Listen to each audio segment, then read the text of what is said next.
身台中东市客庄的刘清玲，从小帮忙家中务农，也跟着父母邻居以竹编制作各种农具。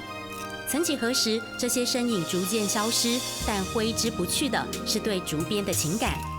退休后，刘清玲重新拿起竹子，找回竹编的美好岁月。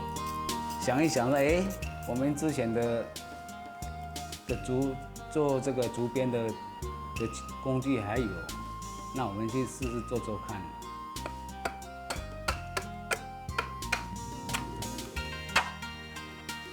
我们要劈这个竹子的话，这个刀的动力较深一点小心一点。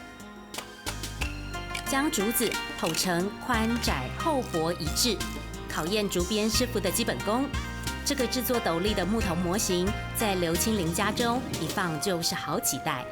这是之前是我阿公传到我父亲，再传到我这边来，已经大概有100年以上了。手捻的编织斗笠，心中满满都是儿时回忆。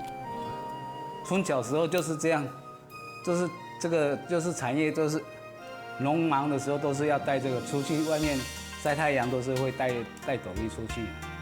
除了传统农家用具，竹编技术也能发挥到极致。